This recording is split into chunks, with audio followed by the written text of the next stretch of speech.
Bismillahirrahmanirrahim. Assalamualaikum warahmatullahi wabarakatuh. Perkenalkan, nama saya Rahmadina dari jurusan Teknologi Pendidikan Universitas Negeri Makassar. Di sini saya akan mempresentasikan tugas dari mata kuliah perkembangan peserta didik. Langsung saja, yang pertama saya akan membahas tentang hakikat perkembangan peserta didik.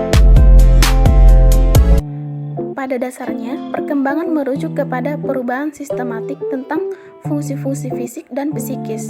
Perubahan fisik meliputi perkembangan biologis, sementara perubahan psikis menyangkut keseluruhan karakteristik psikologi individu, seperti perkembangan kognitif, emosi, sosial, dan moral. Selanjutnya, ciri-ciri perkembangan. Yang pertama, terjadinya perubahan ukuran. Yang kedua, terjadinya perubahan proporsi. Yang ketiga, lenyapnya tanda-tanda lama. Dan yang keempat, munculnya tanda-tanda baru.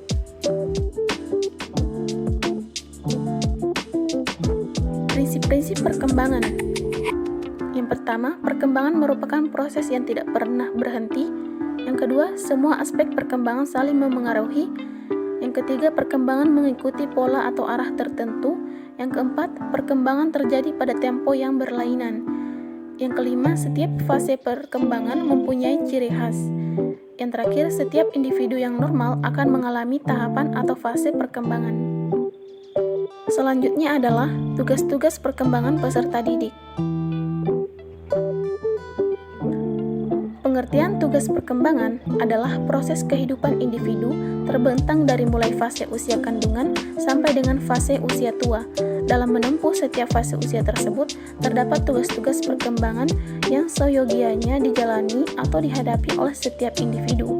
Tugas-tugas perkembangan ini berkaitan erat dengan perubahan kematangan, persekolahan, pekerjaan, pengalaman beragama, dan hal lainnya sebagai prasyarat untuk pemenuhan dan kebahagiaan hidupnya.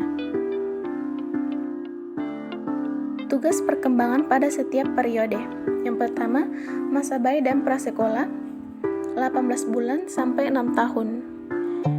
Belajar memakan makanan padat, belajar berjalan, belajar berbicara, mencapai kestabilan fisik, belajar membedakan baik buruk, benar salah atau mengembangkan kata hati, dan lain-lain.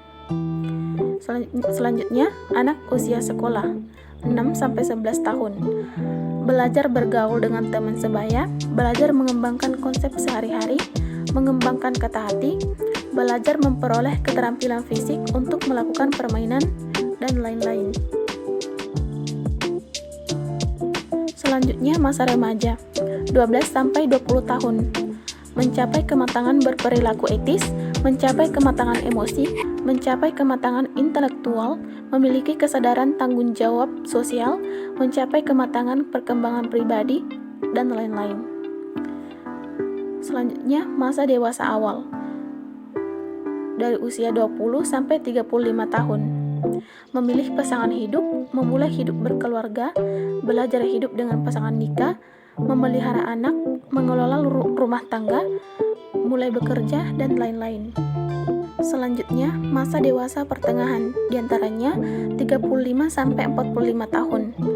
Mencapai tanggung jawab sosial sebagai warga negara, menerima dan menyesuaikan diri dengan perubahan-perubahan fisiologis, mencapai dan mempertahankan prestasi yang memuaskan dalam karir pekerjaan.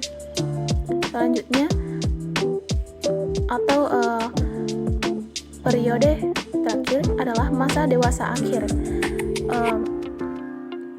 dari umur 55-65 tahun. Menyesuaikan diri dengan menurunnya kekuatan fisik dan kesehatan, membentuk hubungan dengan orang-orang seusia, menyesuaikan diri dengan peran sosial secara luas, dan lain-lain. Baik, jadi di sini saya membahas tentang